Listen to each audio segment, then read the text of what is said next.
aujourd'hui pour une vidéo J'ai lu avec L'odeur de la pluie, Anne de Green Gables, Qui es-tu Alaska et Paradict. Je suis désolée, il n'y a pas eu de vidéo J'ai lu pendant un moment parce que si vous avez suivi toutes mes vidéos depuis, vous savez que j'ai quand même une sorte de panne de lecture en ce moment. Là ça va un peu mieux, mais c'est vrai que ça a été un peu long et compliqué. Et évidemment mes vidéos en ont un peu pâti parce que j'avais plus de contenu nouveau à vous proposer puisque je ne lisais pas. Donc il y a eu beaucoup plus de petits vlogs et tout. Je sais que c'est pas forcément au goût de tout le monde, donc je suis contente de vous faire une vidéo J'ai lu quand même si les J'ai lu ne sont pas non plus au goût de tout le monde. Bref, j'arrête de parler, je vous parle de ces romans, mais du coup c'était pour vous contextualiser un petit peu ce retard et j'espère que sur cette fin d'année et surtout sur le 2022, je vais pouvoir recommencer à lire à un rythme que j'apprécie et qui me convient. On commence par L'odeur de la pluie de Gwendoline Vervel, publié aux éditions Scrinéo, qui est un roman qui raconte l'histoire de trois personnages qu'on va suivre avec donc trois points de vue différents. Fred, Mélodie et sa meilleure amie Faustine. Fred, il se faisait harceler quand il était au collège, donc pour lui cette entrée au lycée et en seconde, c'est vraiment un moyen de se faire des amis, de recommencer à zéro avec des personnes qu'il ne connaît pas.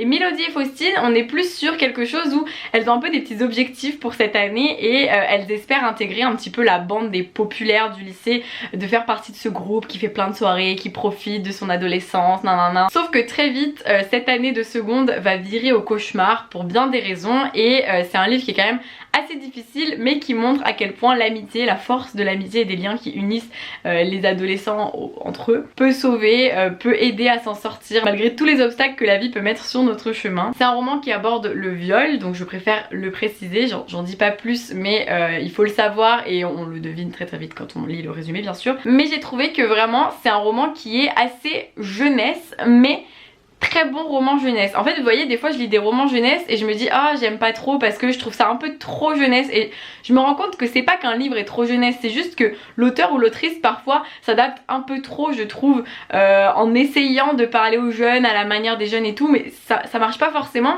alors que des livres comme celui-ci qui sont pas remplis de phrases et de mots qui tendent à vouloir correspondre aux jeunes permettent finalement à ces livres là d'être lus par tout le monde, de correspondre aux jeunes et aux moins jeunes et d'être surtout de très belles lectures qui font du bien peu importe notre âge et peu importe si on peut s'identifier au personnage ou pas. Et ça m'a beaucoup touchée, c'est vraiment un livre très émouvant, j'ai pleuré, j'ai versé des petites larmes. Je trouve qu'il y a vraiment une bonne construction des personnages qui évoluent, qui nous surprennent au fur et à mesure de l'histoire et qui changent parce que voilà, à l'adolescence on peut parfois rencontrer des personnes détestables mais qui vont s'améliorer, ça arrive. Et L'odeur de la pluie il montre tout ça je trouve. Puis j'ai lu enfin le classique Anne de Green Gables de Lucie Maud Montgomery, publié aux éditions Monsieur Toussaint Louverture. Il faut que je regarde la série parce que je sais qu'il y a une série sur Netflix qui s'appelle Anne with an E et j'ai super hâte de la regarder. Vous êtes beaucoup à m'avoir dit que c'était THE série, la série chouchou, la série doudou, bref. Anne de Green Gables, c'est l'histoire de Anne qui n'a pas vraiment de famille et elle va arriver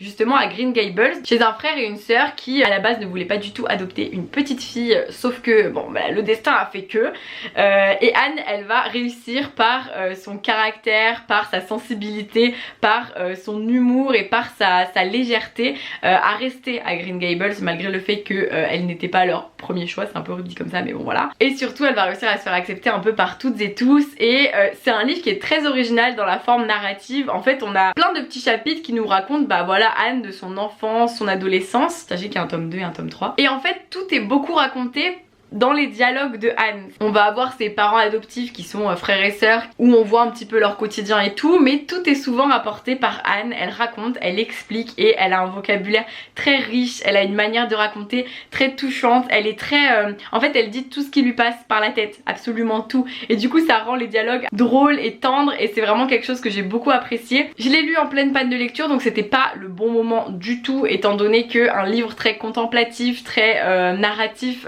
quand on est en panne de lecture c'est pas forcément ouf, mais ça ne m'empêche pas d'affirmer que c'est une très bonne lecture, très douce, qui fait vraiment du bien en fait et je peux que vous recommander ce livre et c'est pour ça que j'ai très envie de regarder la série. Je sais que ça me fera autant de bien que cette lecture qui est vraiment très doudou, on s'attache beaucoup au personnage de Anne. Elle a une manière de voir la vie qui fait du bien, qui fait plaisir, elle est très positive et vraiment c'est un livre qui je trouve quand on va pas bien ne peut que faire du bien. Puis j'ai lu, enfin j'ai relu Qui es-tu Alaska de John Green, publié aux éditions Gallimard Jeunesse, là c'est une édition collector collector. Il existe plus dans cette version parce qu'elle est numérotée, mais il existe dans une autre version collector, donc voilà, ça existe si besoin. Et regardez, il y a Alaska qui est là pour faire la reine pendant que je parle de Qui es-tu Alaska. Je l'ai relu et je vous en parle comme si c'était ma première lecture, dans le sens où ça faisait tellement longtemps que je ne l'avais pas lu, qu'il y avait plein de choses dont je ne me souvenais pas, et que pour moi chaque relecture est finalement une nouvelle lecture. Donc Qui es-tu Alaska, c'est l'histoire de Miles qui arrive dans une sorte de pensionnat, qui va être dans la chambre d'un garçon qu'on prénomme le colonel, et le colonel il est très ami avec Takumi et Alaska, et du coup tous les quatre vont former un petit groupe. Il va y avoir d'autres personnes aussi dans ce groupe, mais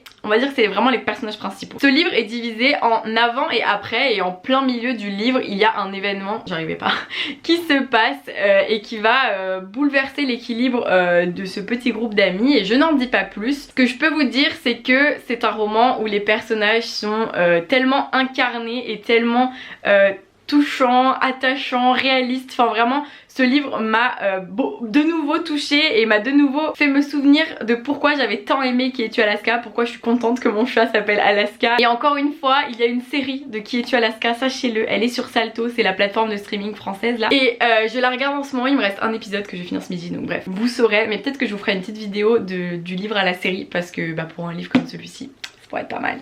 Ah mais j'avoue, c'est ça que je vais faire comme vidéo demain. J'adore trouver mes vidéos comme ça sur le vif, grâce à vous, au tournage. Bref, c'est vraiment un livre qui fait beaucoup pleurer, mais surtout qui fait réfléchir. Je trouve que c'est un livre qui est très profond sur l'adolescence, qui fait se poser les bonnes questions, même s'il y a une infinité de questions qu'on se pose à cette période.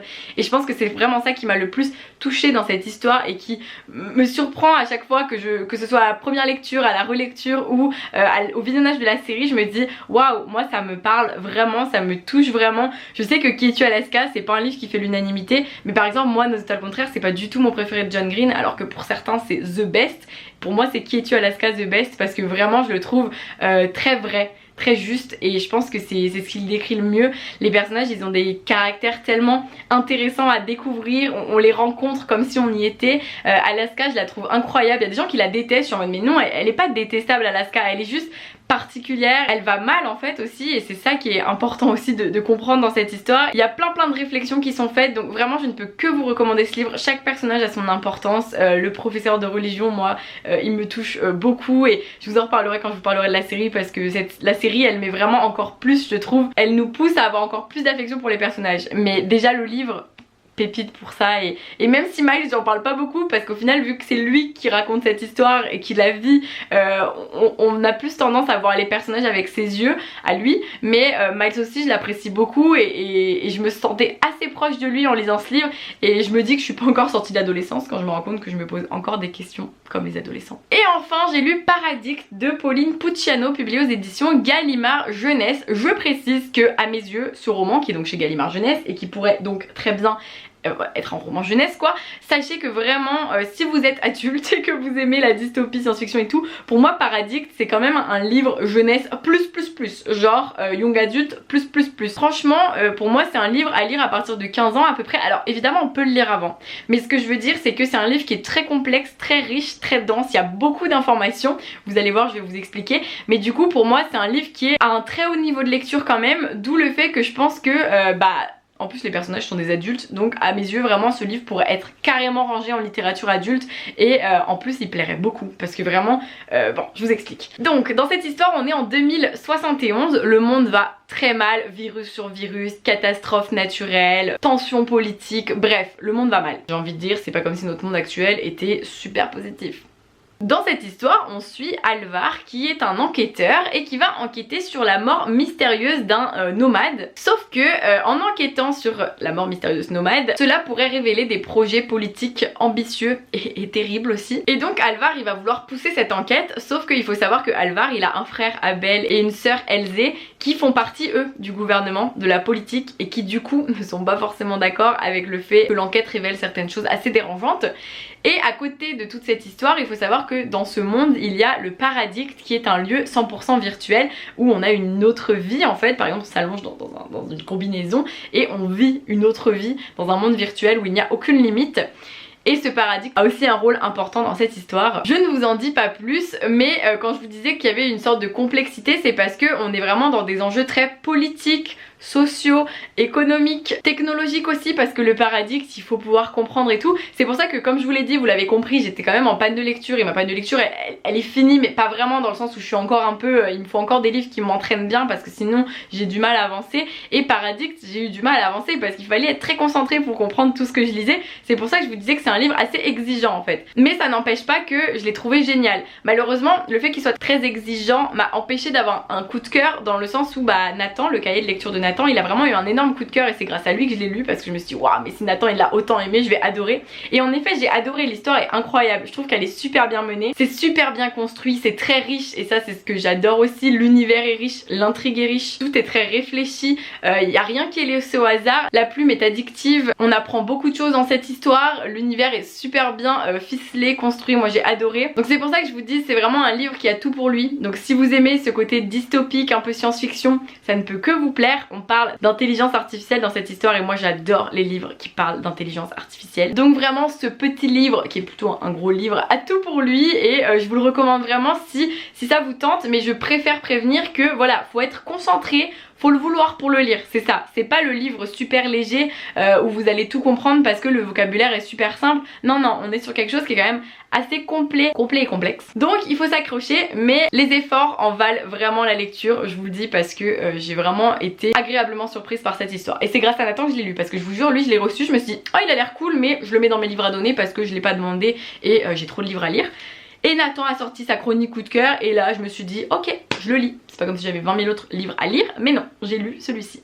Et je ne regrette vraiment pas, honnêtement je suis contente de l'avoir lu, parce que j'étais vraiment prise dans l'histoire. Et là vous voyez, en la laissant l'histoire, je me dis ah ça me manque. Et c'est typiquement le livre où j'aimerais trop qu'il y ait un film ou une série, parce que je trouve que ça s'y prête trop bien. Et voilà pour mes lectures de mes dernières lectures de novembre-décembre, hein. En vrai j'ai traîné en longueur là, hein. Ça doit faire un mois, en un mois j'ai lu que ça. Mais c'est pas grave, il faut pas culpabiliser, de toute façon j'allais pas me forcer à lire plus. Là vous voyez, pour Paradigme je me suis un peu forcée à le finir, et finalement c'était positif parce que ça m'a permis d'avancer et de me remettre dans le bain de la lecture, de lire le matin, le midi, le soir, un petit peu partout. Bref, vous verrez tout ça dans les futurs vlogs, parce que je suis en train de vlogger ma semaine, donc voilà, vous saurez tout ça. J'espère que cette vidéo J'ai lu vous a plu, je suis ravie de vous avoir retrouvé pour une vidéo J'ai lu. Je vous fais plein de bisous, je vous dis à très vite pour une prochaine vidéo, et passez de très belles lectures d'ici là.